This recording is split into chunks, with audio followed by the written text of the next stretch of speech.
The experts talk to Madison and David. They sit down with the experts, pass the cow straight out the gate. Y'all fucking and all. No, literally, bro.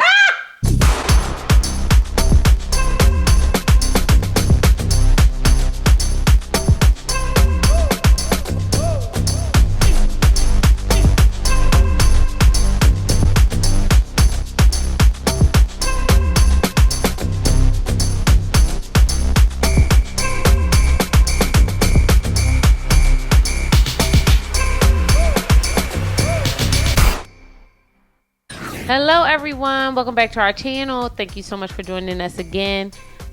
You are here with your girl, Intisar Eleanor, my beautiful husband, Joseph Conner. Hey. And we are on the Conner's couch. We are talking all things Married at First Sight, season 18, whatever episode this is. 16, right? Okay, episode 16. And we are chatting about these, what did I say, the prisoners are running the asylum? There's an active rebellion against finding people, meeting with them, and loving them that I just feel like...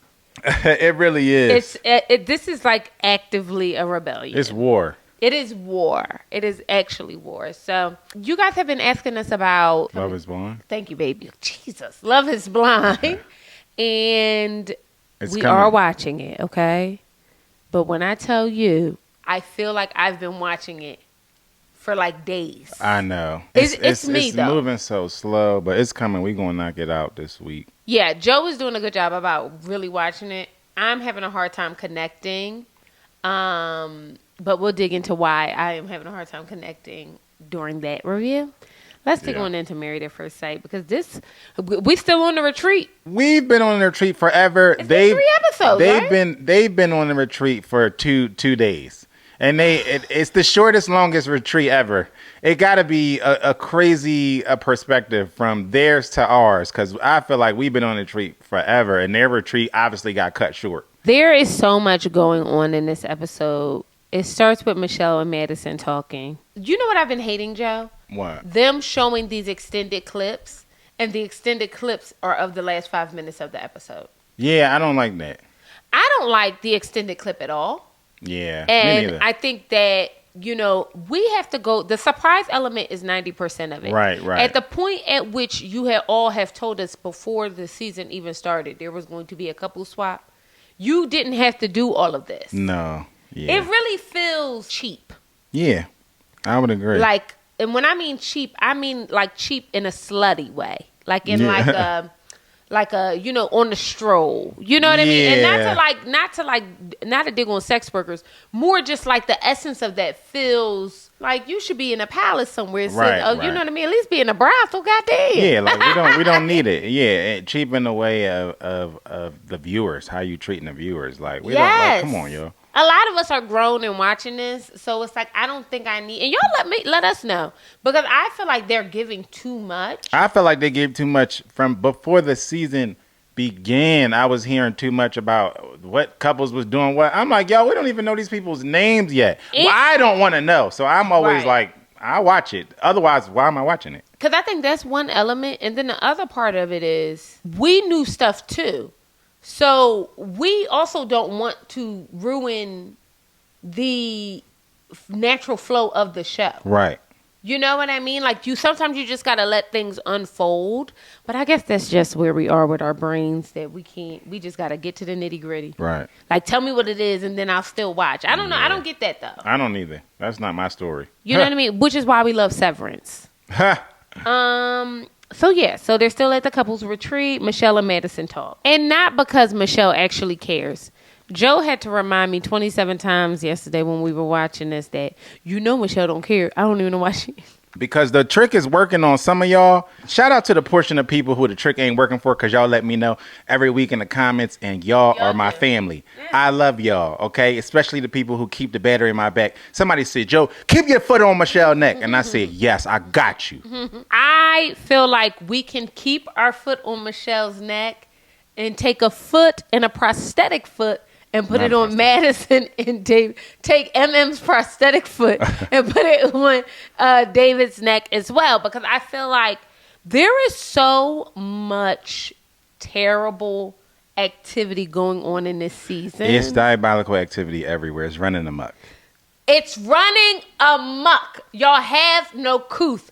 You're cheating with my husband. I don't give a damn if I don't like him or not. I do not give a damn if I don't like him or not. Because what we're not talking about is that me not liking David Madison doesn't have a damn thing to do with you. Yeah. So you coming in here acting like you got a leg to stand on is youth. But that's what I be saying. When you in your 20s, see, you put these things together and you think, oh, I made math. You know what I mean? But you didn't. And it was really hard to watch because, first of all, we know neither one of them going to do nothing. I mean, nothing. Talk about a fake hold me back. Talk about you're not going to bust a grape in a fruit fight. Neither one of them. But the way Michelle, I kind of bang with how Michelle do not be seeing it for them and be like, and what? No, she has been super gully. Like, I'm waiting for her to bust a grape. I am waiting for her to bust a grape a bit. But that's because, see, and I agree with somebody who said, don't be giving Michelle too much credit. Because that's because she don't got nothing to lose. She out here like, I'll fight everybody. Like, I really don't care. We know you're really not heartbroken. So she got the energy to go at anybody. She got the anybody can get it energy. You know what I mean? But then they in the bathroom talking. And she said, it's the flippantness that makes me believe everybody knows. Yes. They are speaking about this situation so casually. Everybody, the women, the men, the friends, because they like to pretend like they got real. Except for Carla and Juan. They like to feel like they got real girlfriends on this show. The friends, the real friends, all the fake friends, they all are very nonchalant. Which tells me nonchalant. that y'all are lying. Y'all knew. But the part in the bathroom that tickled my soul is Madison and Michelle are having a conversation, and David is outside the door ear hustling. Y'all tickled me to pieces. And she said, well, we didn't expect to have feelings with each other, but our feelings grew.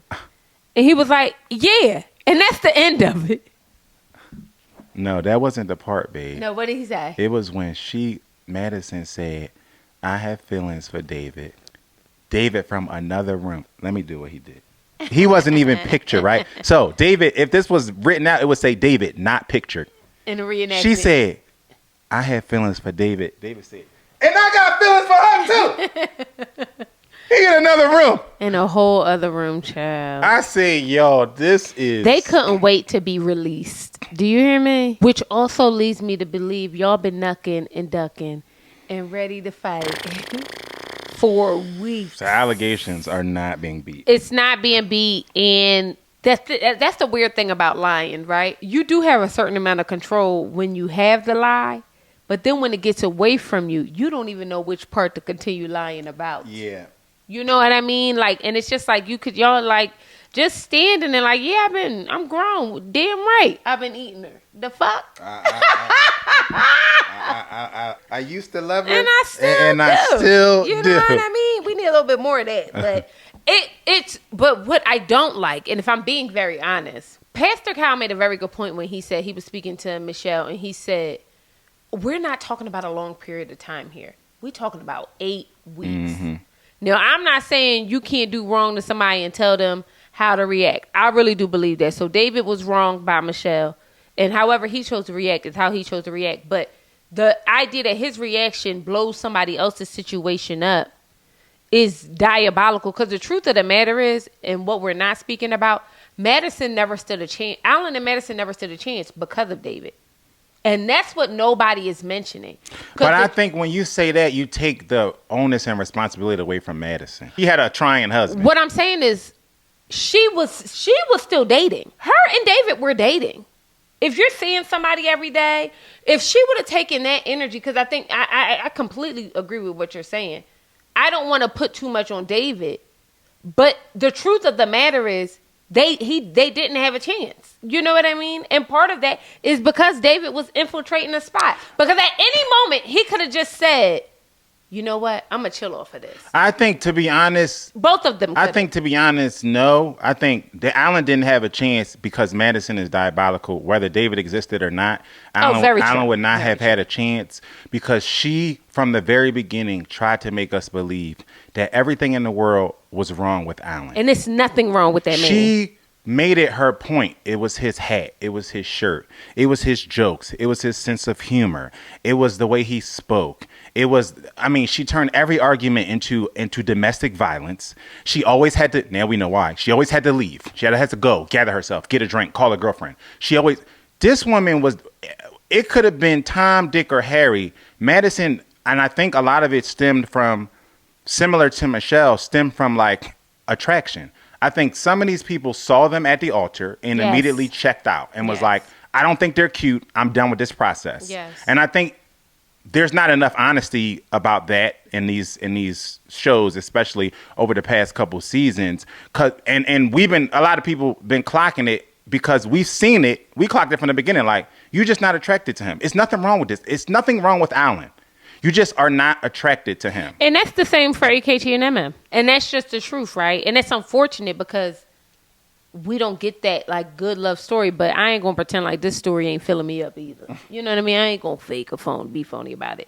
Now, one thing that kind of also stood out to me is how when talking to MM and Camille, Michelle speaking to MM and Camille, you didn't feel like they were like, whatever. It just felt indifferent. So flip.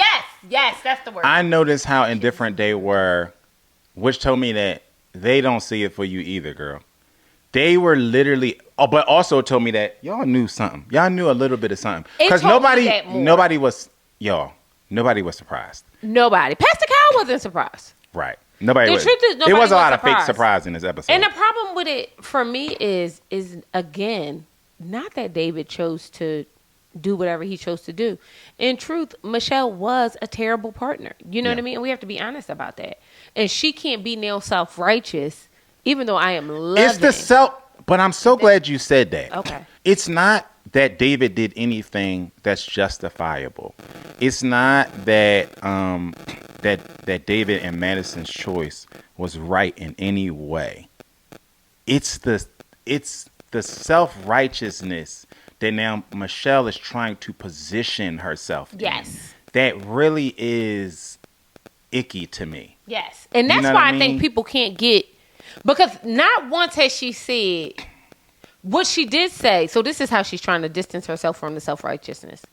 What she does say is, I'm more hurt by her than I am by him. Well, she let it slip. And I think the truth of the matter is the real breakup here is Madison and Michelle.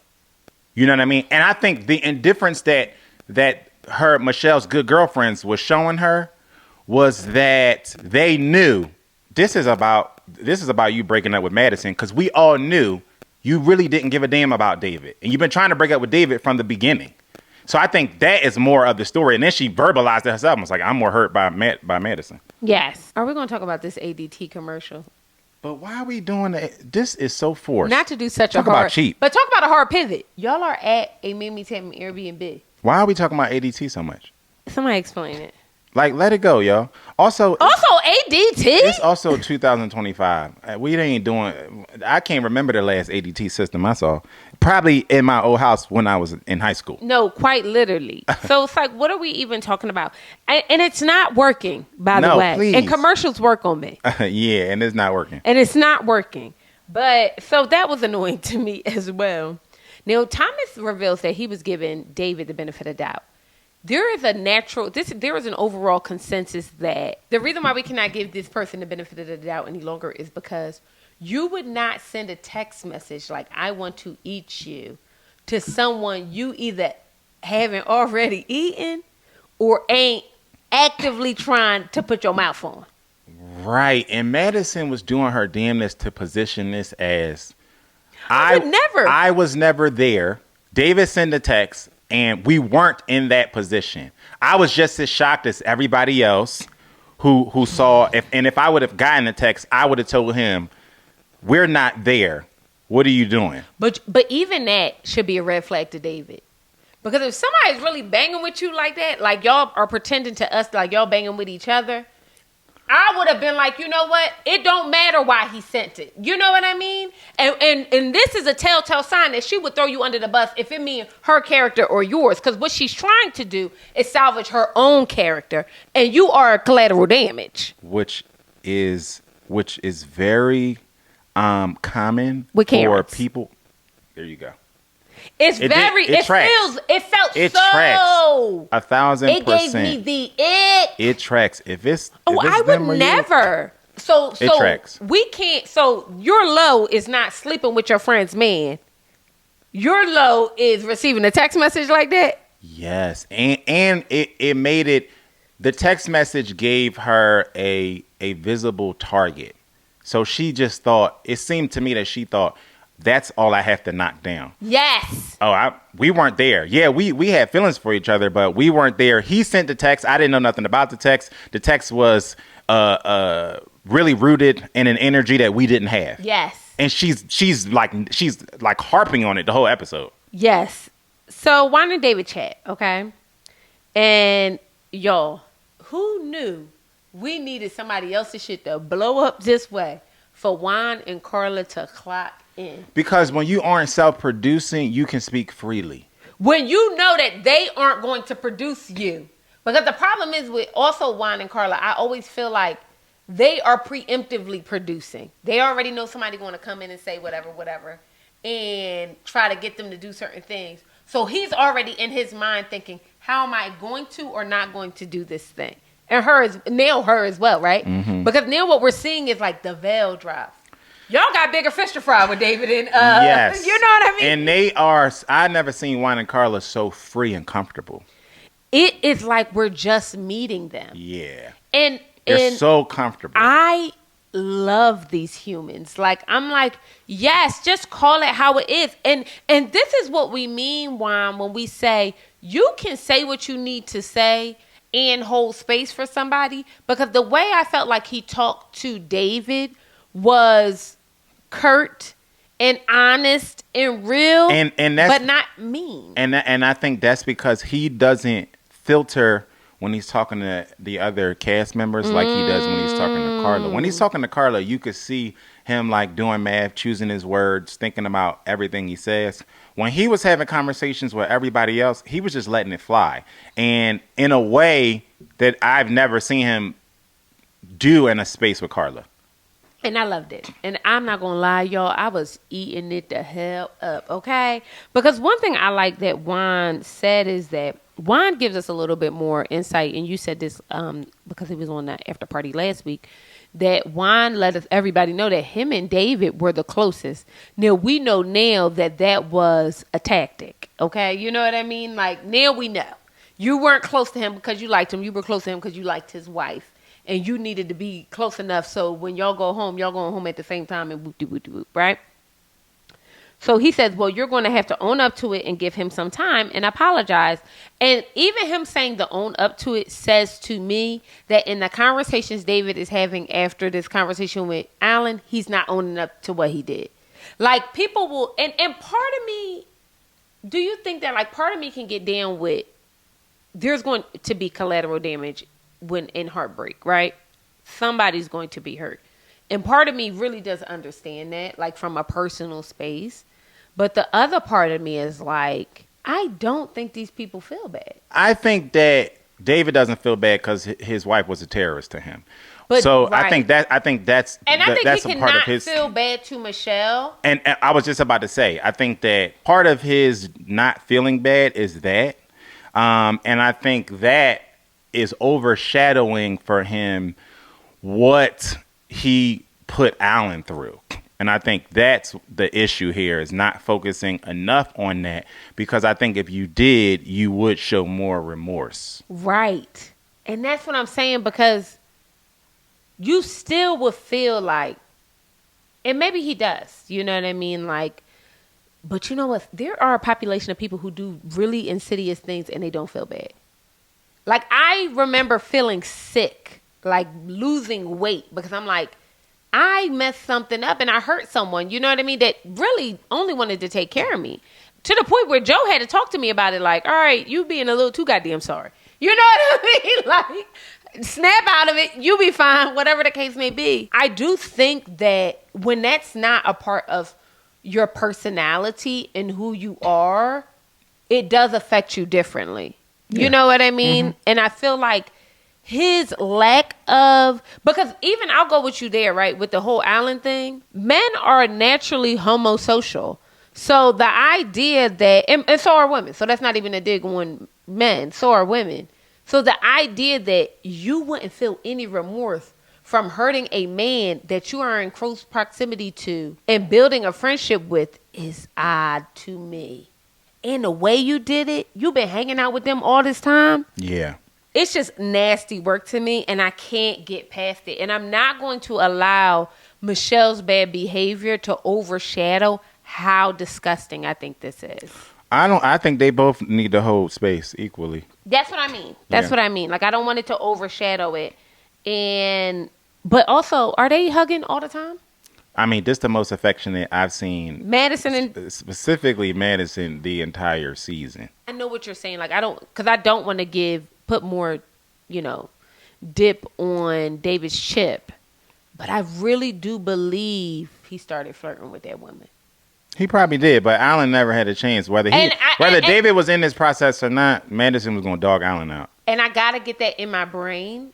I would like to believe that these things just happen, but they don't. It requires so much intentionality to be a cheater. Mm-hmm. It requires so much attention to detail or lack thereof to cheat on somebody. And I'm not saying David to Michelle, I'm more so saying Madison to Allen, but also to do that to a friend, it requires so much. You got to think they're all sitting around and talking about their relationships consistently. So now, and Carla brought that up and was like, Carla basically told Madison, my biggest issue with you is that Michelle was telling us about this and you was just sitting there. Carla ate that heifer for dinner and then looked at her like, it's really disgusting. It's like, really? And she literally did. You know what I mean? And I actually appreciated her doing that because so it's so funny because we got to see how people process this information from two different people.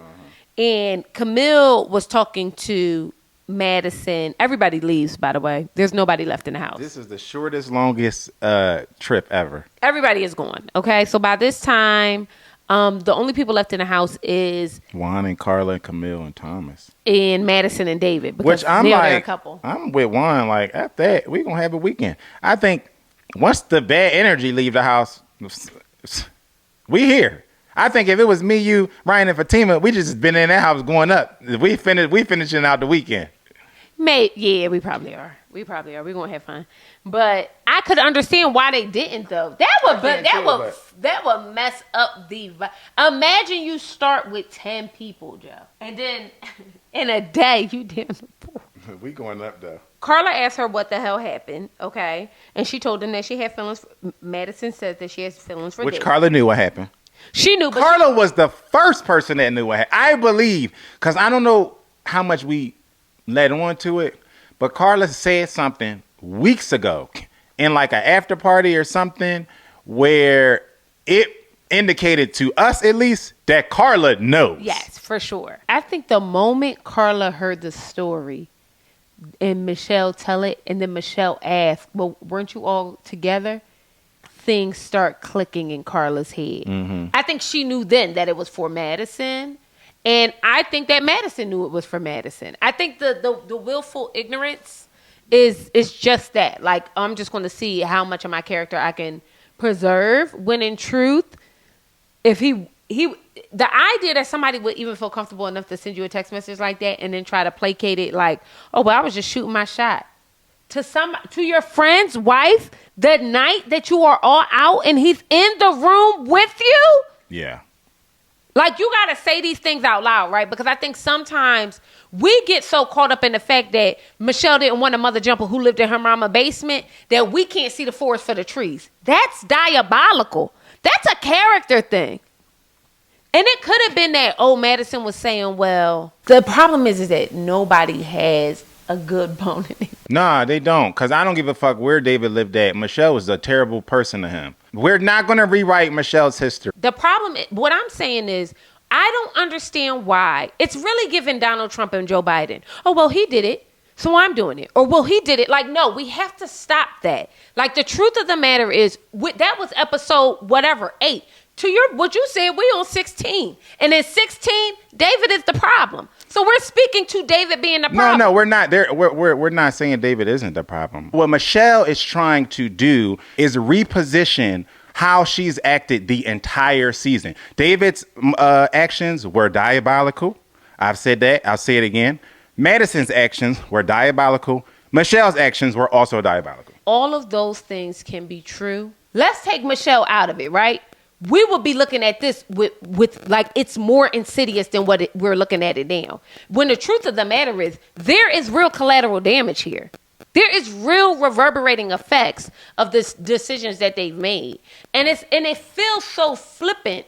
And this is why, and you're going to think this is so random and so off topic. This is why a bitch could never come to me and talk to me about my husband.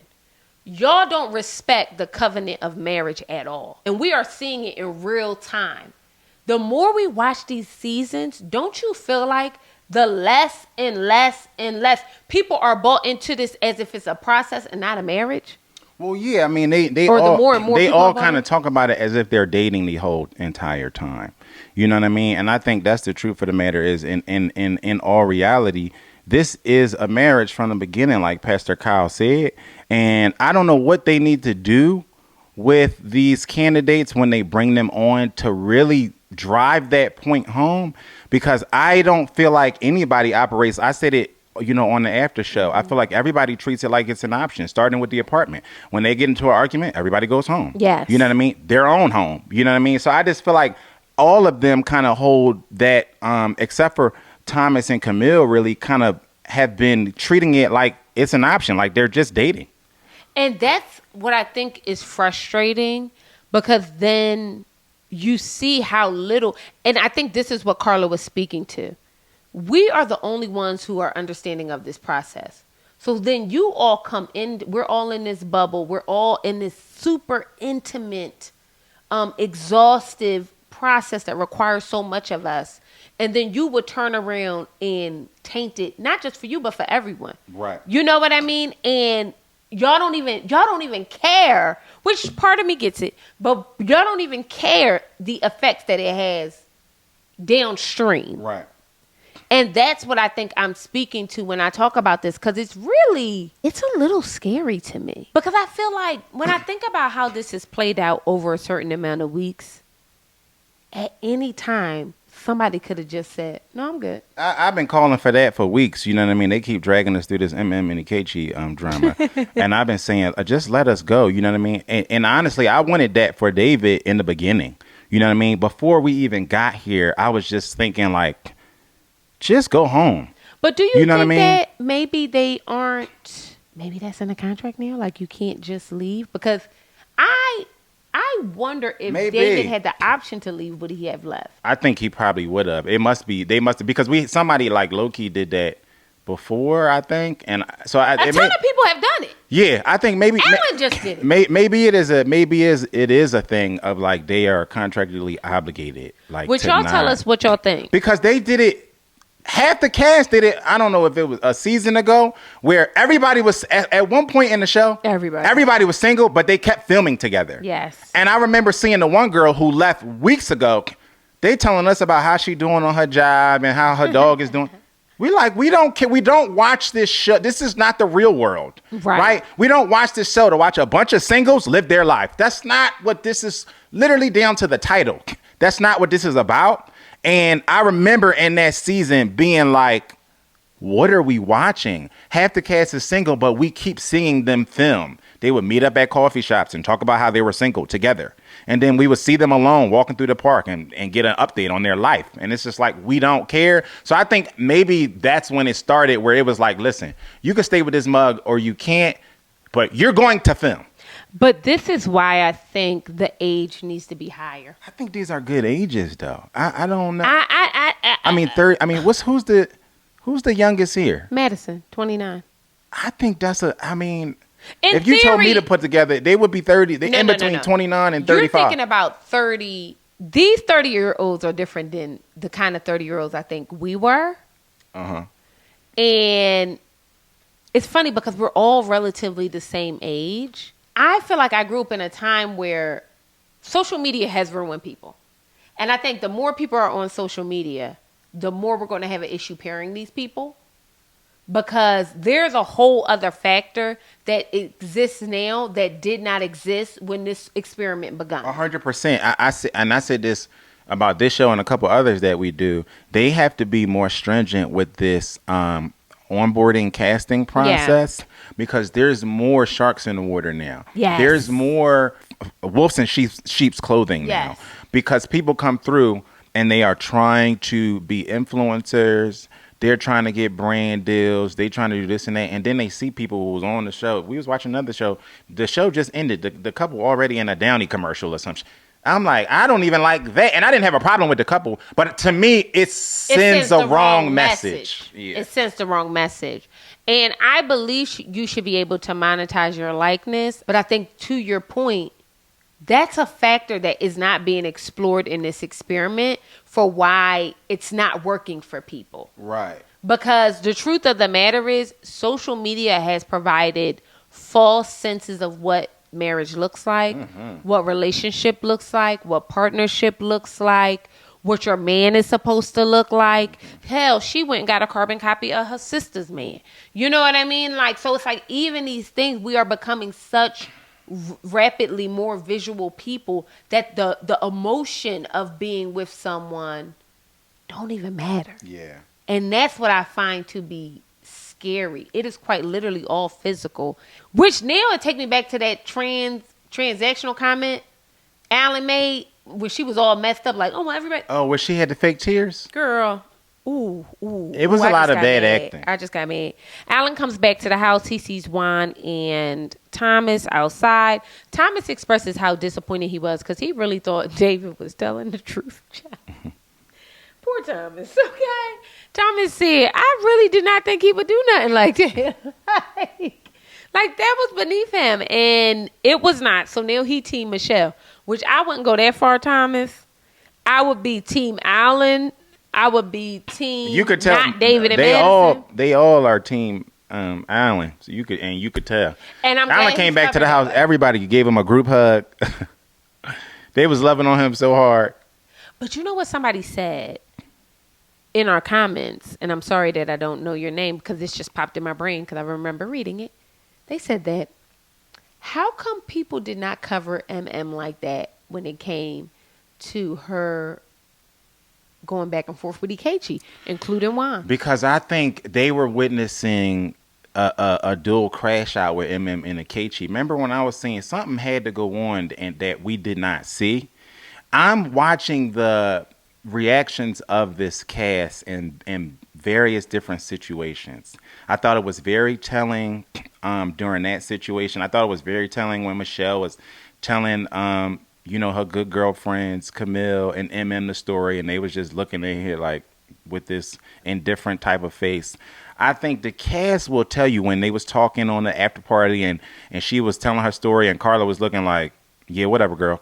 I think the cast and their reactions will tell you, like we talked about the other day, how Alan, from our experience, Alan kind of is who he presents as, and the cast treated him as such.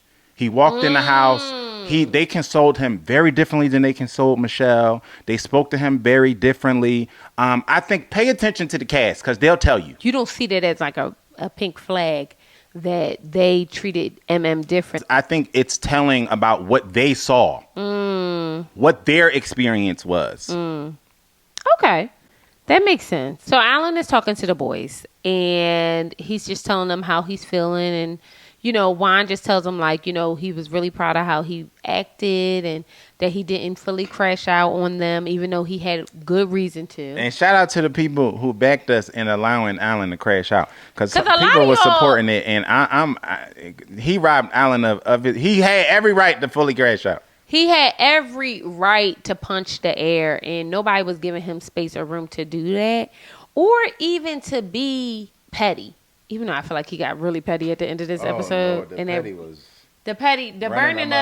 burning, going back to the house and packing his stuff up and burning the thing, but only burning half. Burn the whole damn. As a matter of fact, burn the goddamn building down. Burn the whole building down to the ground. And that's all he had. That's what I was saying when I was seeing it. I'm like, this is the one person that had emotion in this. So all he got is a little book to rip up. You know what I mean? Michelle went back. She don't care. She told me, I've been crying. I haven't cried yet because it hasn't. Yeah, we get it. You haven't cried yet because you don't give a damn. Because you don't give a damn. Alan, all he had was a book. He had to rip up a book. He had to let him crash out a little bit because he the only one that really give a damn about any of this. Which is so messed up, Alan, because you look good in some of them pictures. But I get it. You know what I mean? I get it. But in real life, it's just like, what? I just don't get why we want to harness people's energy in that regard. Like, I still truly stand by what we said in our crash out session for Alan, the one that we commemorated for him. I feel like you have to allow people moments like that, and that's what real friends do. And real friends allow you to call a bitch in front of them. 1,000%. We just have an adverse reaction to human emotion, and it's really weird. You know what I mean? Even when somebody is wrong, like Alan. Hell, people be in the comments on here like, oh, y'all yelling. Why he talking over her? She talking over him. This is human emotion. We get excited about stuff, but we was on here like, oh, I thought it was a good episode. What did you think? Nobody will watch. Okay. But not only that, we really do talk like this, y'all. You know what I'm saying? Like, it's this just is not... people have an adverse reaction to human emotion, and that was a natural human reaction. He was upset. He found out his wife was cheating on him. But then another thing that Juan did, y'all know I'm always picking on Juan. Sorry, Juan. Another thing that Juan did that annoyed the shit out of me. He gonna say, "Oh, what?" When Alan asked, "Well, do you know if they slept together?" And Thomas was like, "I don't think they did." Like, you know what I mean? And Juan was like, "Well, why are you even worried about that?"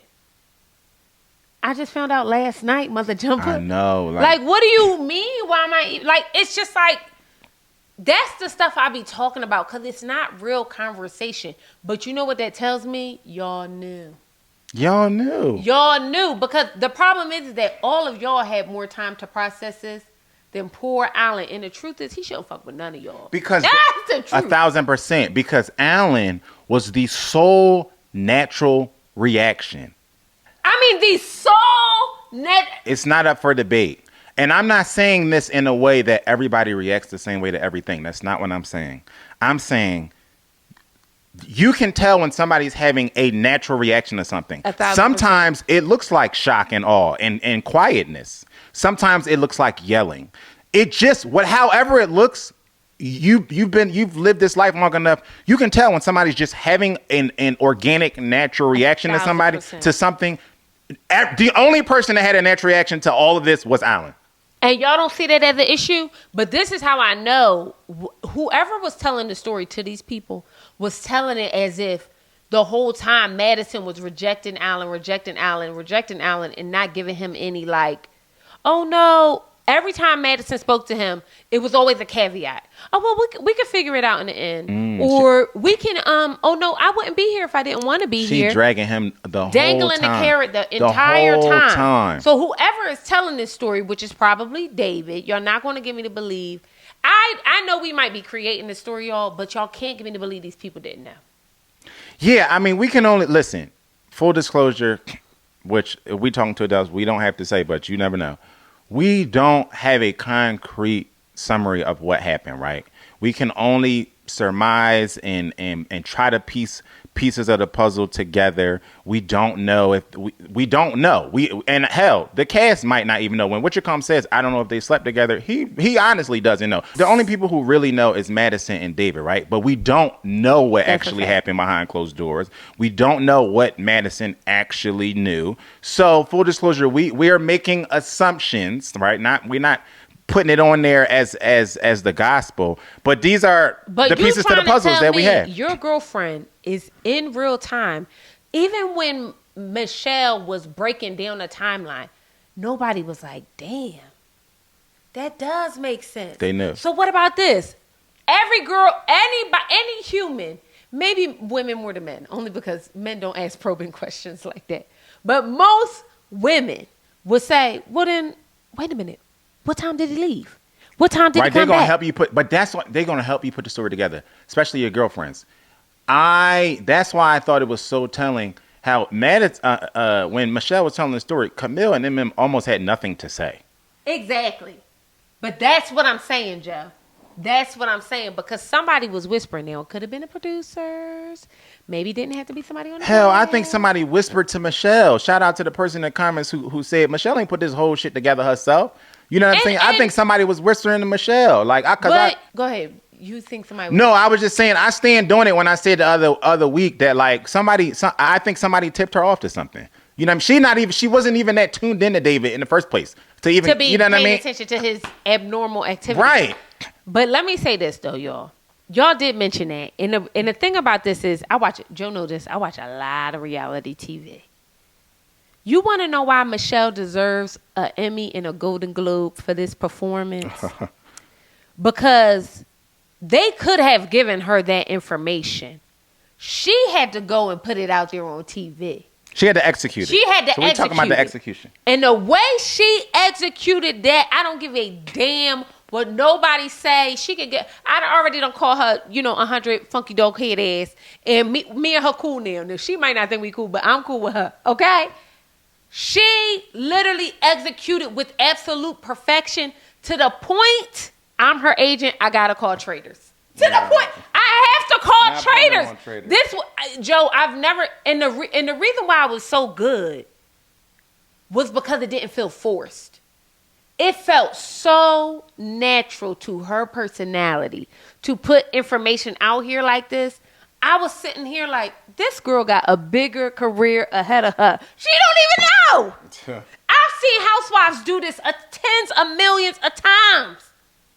I was really, they could have told her it don't matter. The way she executed that information, we haven't seen nothing like that since Lanithia leaks. Okay? No clue. The Nene leaks. That's all I got to say. That don't mean that she, I don't think that she deserves like a Purple Heart or anything like that for her services. She don't deserve a second chef. I'm saying that's why I'm not putting her on traders. I know. I'm saying from the position of being somebody who watches terrible TV. Yeah. I was impressed. That's what I'm saying. So, Alan and Michelle talk at her place. And then, he speaks about the timeline that she created. And the truth is, he says, I kind of felt it. I just didn't want to, really buy into your narrative. He was in denial. He didn't want to believe it because he was invested in her, which, God bless, because I don't know how he could have been. I mean, this girl was literally giving her ass to kiss for weeks, and we all saw it. And maybe it's a different thing from a bird's eye view. But he really did not want to believe it because he was really invested and she had really led him to believe that they were together, which is why this is the most diabolical interaction for me, because Stevie Wonder could see that Michelle and David was never going to work out. Yes. Madison was doing her damnness to make Alan believe that he had a chance.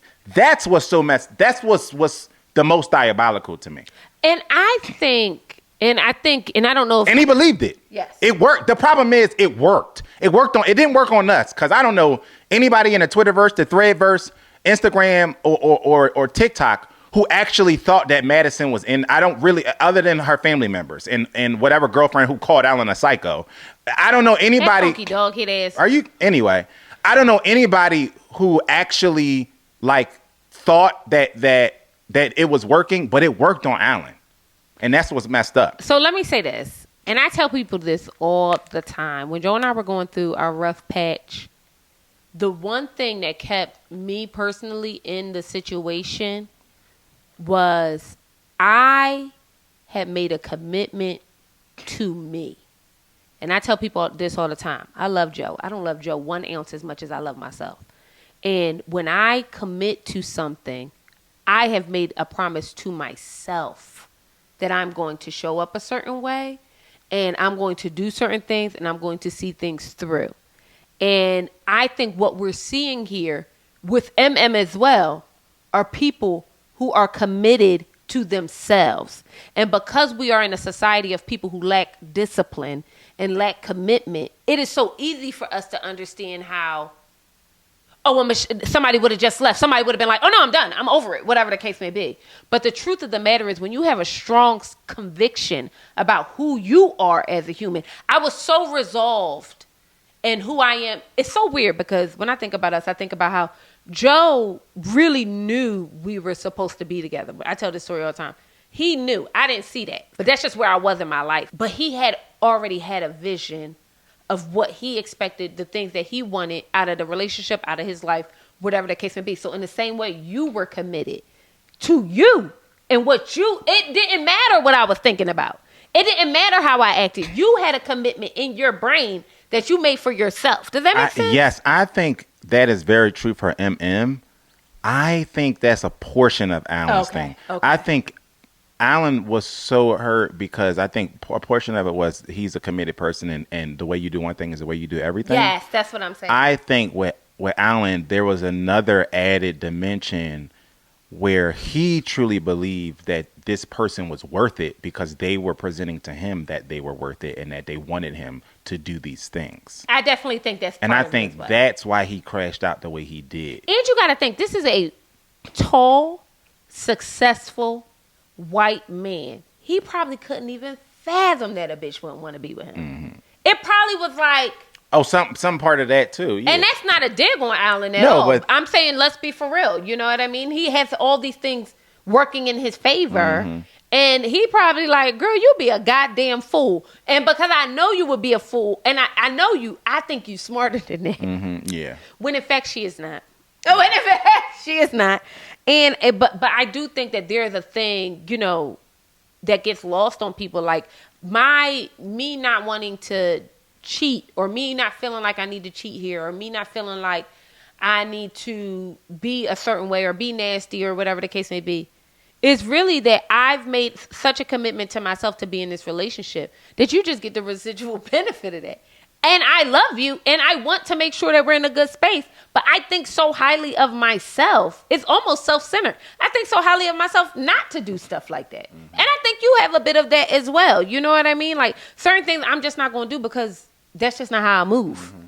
if that makes sense. Yeah. You know what I mean? And I might have moved that way before, but we in a different lane now, okay? How about that? Before a bitch try to spray me with mine, okay? David talks to his friend and gives an update. Also, the friend knew. The friend absolutely knew. That's why this is getting They had to talk it out on camera. The friend knew and didn't give a damn because nobody takes any of this seriously. And this is really becoming an increasing, it's an issue for me. Because I want to know what's on the worksheet that they got to fill out. What you mean? Like, what do you actually think marriage is? Oh, honestly, I think they think that this is a TV show. Yes. And they think, let's date. Because we see a lot of people come on here and they say from the beginning, well, let's just, date. And you are dating, right? Let's not get it. We date, right? You're supposed to date in marriage, right? Never stop dating. But they come in with the mindset of like, we'll just try this out. You know what I mean? Which you are supposed to come in with the mindset that this is marriage beyond decision day. Right, which is why I was giving Thomas his props, because the other week he was talking about kids and stuff like that, and we raised the question, well, was he too early? And I'm like, no, that's the mindset you're supposed to have. Like you think about kids with your wife. That's your wife. Yes. And I think that's a really good point. But these people are wildly unserious, and the problem is I don't know what questions we need to ask to make sure these people are serious. I don't know. I think you can some of it is a vibe, and I would love to be in a room when they have these conversations, because some of it is a vibe, right? I saw a little bit of Madison's, pre-production interview when they started this. They showed it on this episode.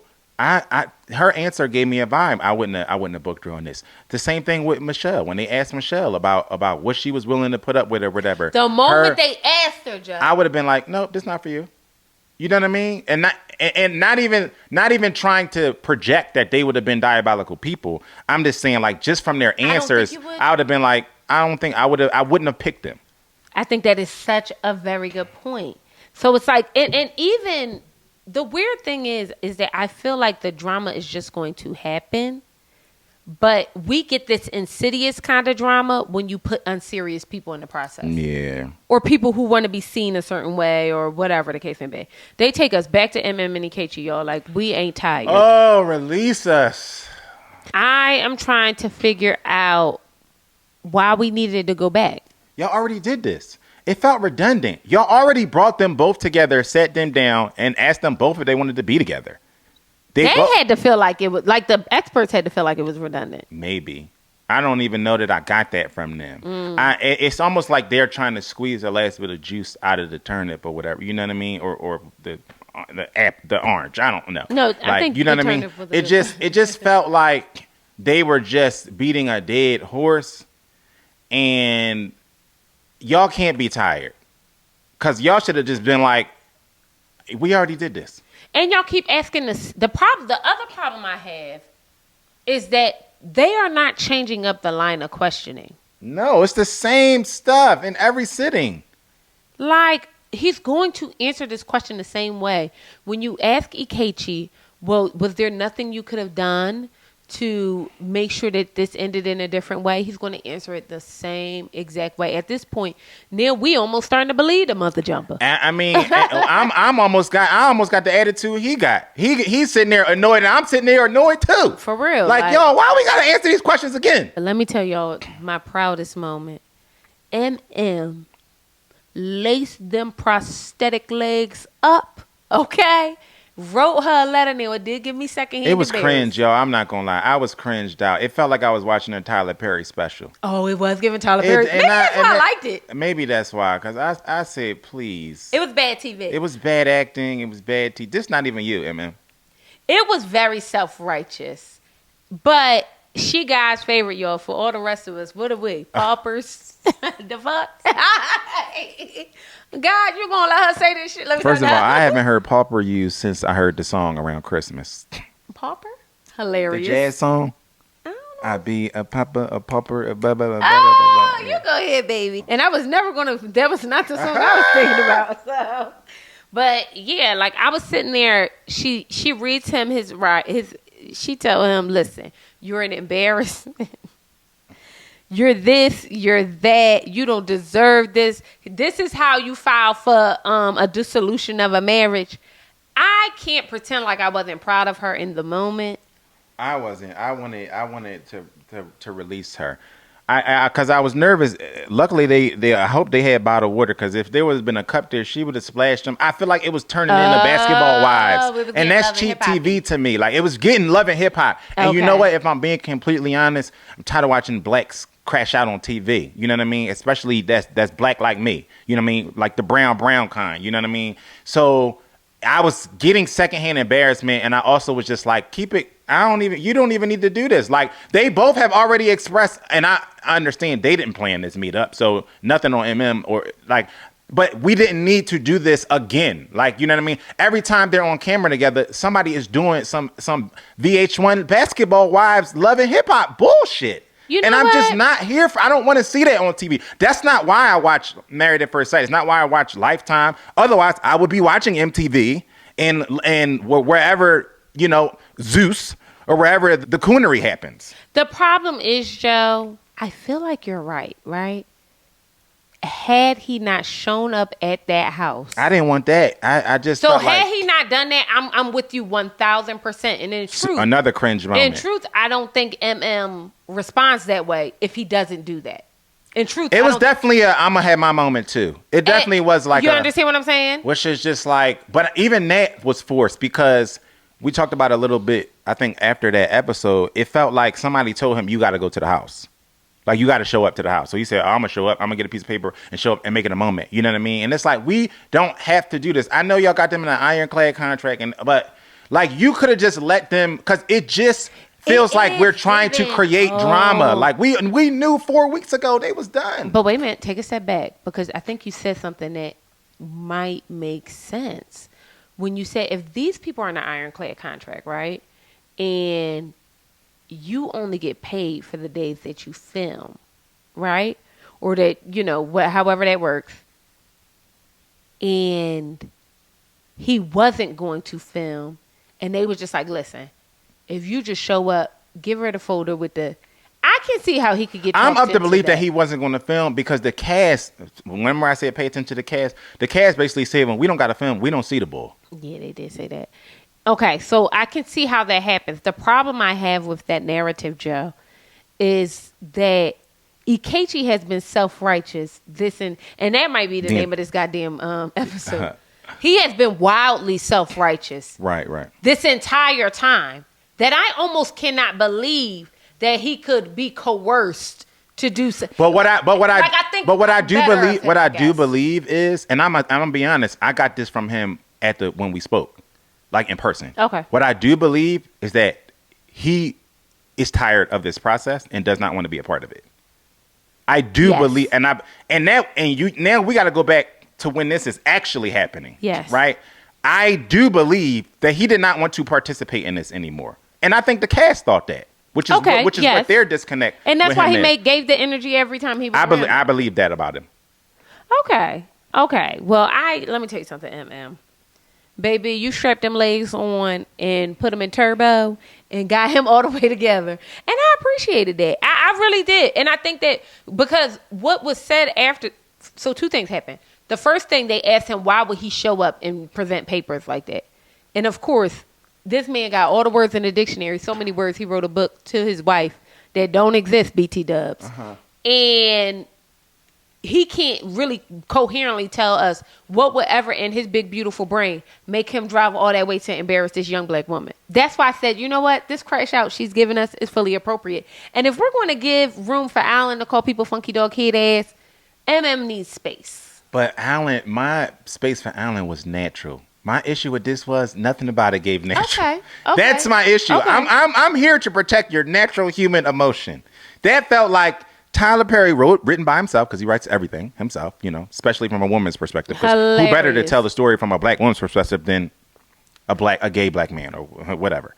So it just felt very scripted, very Zeus, very cheap. We can release us from that. I don't want to see it no more. Well, when they asked her why did she feel the need to do that, she said, well, somebody had to. And I thought, read Dr. P a damn, because I don't give a damn what nobody said. Although Dr. P has been the most, and I applaud her for being the most present expert, she has been very hard for me to watch. I've been very critical of her tactics, because I'm just like, now how do that work for her? But it worked for him, but it don't work for her. You know what I mean? And that's not fair. And somebody has to maintain balance here. You know what I mean? And if this person is giving and giving and giving and giving and giving, eventually your well is empty. Dr. Pia is Devontae Smith of Married at First Sight, because she the only one coming to work. I see it. I'm like, why ain't nobody else running after these couples and trying to put out fires like Dr. Pia? But did y'all see Dr. Pepper happy? Dr. Pepper almost slow clap when MM was done. But it didn't give slow clap to me. It gave like I'm watching a dumpster fire, and I could just see the rate. You know what it gave? When Shannon was interviewing Cat Williams and Cat Williams was crashing out and Shannon was like, this is gold. That's what it gave to me. And that also made me feel a little bit embarrassed. I felt like Dr. Pepper was looking at her like, because Dr. Pepper is not a therapist. She's a sociologist. And she was looking at her like, get him. Get him. I don't think she was. Because you know what I also believe? This process has aged Dr. Pepper tremendously. You can see the physical. She looked like Obama after his second term. And she used to look like Michelle. Let's keep it a bean. Right. And in truth, I feel like this has got to be the tiring the most for her, because it's almost as if your baby grows up to be a meth addict. Mm-hmm, you know what I mean? Because put all this hard sweat, you know what I mean, work ethic and time and money into this mother jumper, and then they grow up and they stealing money out your purse. Because this is the past couple of seasons. This is not like even the this last season. 10. I mean, they batting average. It got to be a negative number. Last but not least, the experts talked to Madison and David. They sit down with the experts, Pastor Cal, straight out the gate. Y'all fucking and all. No, literally, bro. I say, we get right into it. They had no time to film that They literally did one of these. And then he said, y'all fucking and all. He didn't say, hello, how you doing? Where you been? None of that. I mean, and then Dr. P followed up with, you're lying. I mean, it was just no easing into it. Are y'all fucking and all? No. You're lying. No, like, icebreakers. No lube. Nothing. No nothing. Okay? One of my favorite moments was when they showed the timestamps. Ooh, real TLC like. Of them coming in the house around the same time. They get messy, boy. That was real Jerry Springer. Y'all remember the show Cheaters that used to come on? I think somebody show. Is the bull alive? Did I just kill the bull? I think the bull. I think somebody.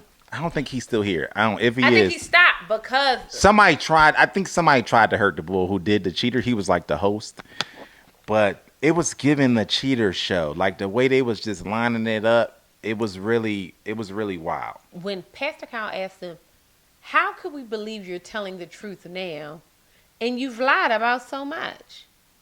Because also like I said, the problem with being a liar is you think that you can salvage some of the damage you have done. You're that much engulfed in your lie. You can't even see the forest for the trees. These people already see you for who you are. You know what I mean? So you trying to parse out pieces of the lie to make yourself look better ain't even worth it. Yeah. It ain't even worth it, but y'all so dumb. It's like y'all just doing math. You know what I mean? Yeah. They like, oh no, I'll figure it out. I could do it. And it's like, no, you're embarrassing yourselves. And quite literally, it's exhausting to watch. Because I can go with y'all I want to. Not even I can. My truth is, I want to go with y'all that y'all met each other, sparks flew. You probably should have been matched in the first place. I can go with you there. But he made such a good point when he was speaking to Michelle when he said this was only 8 weeks. Y'all could have just got divorced and then did this shit after. Mm-hmm, right. It didn't even have to. But that's such a lack of discipline and commitment. Yeah. And people think because their bodies look a certain way. See, this is what I mean by the superficial bullshit. You think because you get your eyebrows plucked, you put these lashes in your head, that requires a certain amount of discipline. You are mentally weak. It would have required you do all this weightlifting, you do all this eating a certain way. You are mentally weak. If you couldn't wait a few weeks to say, you know what, let us all get in the clear. You know what I mean? And then we can make a decision like that. Which stop with the lashes, Madison. Take them off. Put them down. Burn them. It's giving Miss Piggy. And the truth, if they put Miss Piggy in the room and allow Miss Piggy to act out all your scenes, we would have been none the wiser. We would have known. We would have been. What are we doing with none the wiser? Okay. Pastor Kyle made a very valid point when he said, "Do you feel like this is not a rebound emotion from your shared misery?" And I thought that was such a good question. I mean, it is. I mean, we've seen. He basically said, "Is this the 80-20 rule?" You know what I mean? Mm-hmm. Like, and so I thought that was a good question because it's not an uncommon thing, especially for couples who's going through trauma or going through a dark time or just having that rough patch in their relationship. You start thinking the grass is greener on the other side. And the truth of the matter is the grass is green where you water it. You know what I mean? So I think that was one of the best questions I think he actually posed to all of them throughout this season, for real. Like, they was fed up at this point. So they was fed up. And I think that's what I mean, Joe, when I say Madison and Alan didn't even give Madison didn't even give Alan a chance. Yeah. And the insertion of David so early on in the process, because I believe he started flirting with her very early on, okay? And not to put too much dip on his chip, but I think that there is something to that distraction being there and not being able to water your own grass. I think that because Madison is a standard beauty in the world, she get flirted with every day of the week, and it didn't matter who was gonna flirt with her. She was turning her back to Alan. Okay. I also, in the same breath, and y'all have heard me say this before, I don't agree with the couples being in the same space, especially early on. I don't like that. I don't like that because the one thing that they tell you to do when you bring a new baby home from the hospital, lock it in. You don't just have the baby outside in the world at the mall, passing the baby around to everybody. You got to incubate it. You got to do the skin to skin. You got to make the baby familiar with its parents and its surroundings. Every new marriage is the same thing. This is now a new organism. This is now a new being. So when you first get married, that's why you go to a honeymoon. You go to a honeymoon to get away from the noise. Yes. You don't take your friends to the honeymoon. That's not what you do. You go to the honeymoon and you lock in with each other in a place that is completely foreign so that you only have each other to lock in with. And then we have this show where we take these brand new couples and they even newer than brand spanking new. They're newer than your newest newlywed. Right. Because they literally just met each other the day before. And now we say, this is your spouse. Meet Alan. But also meet Juan and Thomas and Ikechi. And like, what are we doing here? You are 1,000. I'm a day off being single. Literally. I'm literally 12 hours off of being a single human. That is such a good point. I think it's the biggest flaw in this process. And I think that's how we got here. To your point, maybe Madison would have done this anyway. She probably would have. But I do think that exacerbated it a bit. That early on interaction, it almost doubled down. Like, you're right, I don't like him. Right. You know what I mean? Or I'm not getting this feeling from him. I'm getting this feeling from you. Right. So we should go with that. The last thing Pastor Cal said that, child, I was looking around when he said, you don't even like, well, I almost said. Ooh, Pastor Cal was tired. He must have been actually physically tired because he's normally filtering himself much more than he did. Physically tired. He said, you don't even like Negro. He wanted to insert another. You told me not to give you a. That's what he wanted to say. Oh, okay. Oh, watch it. I thought you didn't like the blacks. I thought you. He literally. Whoa. I thought you didn't like the blacks, bro. Then he told him, play the clip, roll the clip. He said, am I right? Hey, you said you ain't like the blacks, right? She said, oh yeah. You was right. Whoa, that was diabolical. But it also gave me the ick because she was like, well, what did she say? She said, well, I've dated black men before, Pastor Calvin. But he asked her, had you been in a relationship with a black man? And she said, no. Pastor Cal was tired today because I did not see that haymaker coming. But the truth is, David don't think he black. And that's not even a dig. And maybe she don't think David is black. And maybe she like, where do you see a black man at, Pastor Cal? It's the reason why Michelle wanted a light-skinned black man too. Because I want him to be Patrick Mahomes. But not too black. Right. I want Patrick Mahomes. I don't want, I can't even think of another biracial man. Oh, she want Patrick Mahomes, not Jalen Hurts. He not biracial though. No, but he's light-skinned. Jalen? No, Jalen not. Jalen brown like me. Well, if you lighter than me, you light-skinned.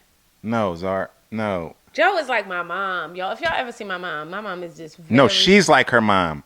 Who's like my y'all mom? color palettes be off. Like no. You be like, I'm darker than so and so. I'm like, no, you're not, bro. She called my cousin dark skin. I'm like, no, she's not. She's light skin. Who? We could keep. If Chrissy or Trina is light skin, then Jalen Hurts is light skin. Let's go, babe. That's it, and that's all. Okay. These people are crashing out. Everybody's dropping like flies. Who is to blame? I mean, the buck stops at the head. Like, y'all pick these people. These people, the one thing that this cast did not do is pick each other. So I get that y'all got in there and Pastor Cal did his damnness to because that's what they gonna get in there at the end of every season and be like, you said, you told me, blah, blah, blah, blah, blah. They are. All right, we get it. You made your point. She said she didn't like the blacks, and then you gave whatever.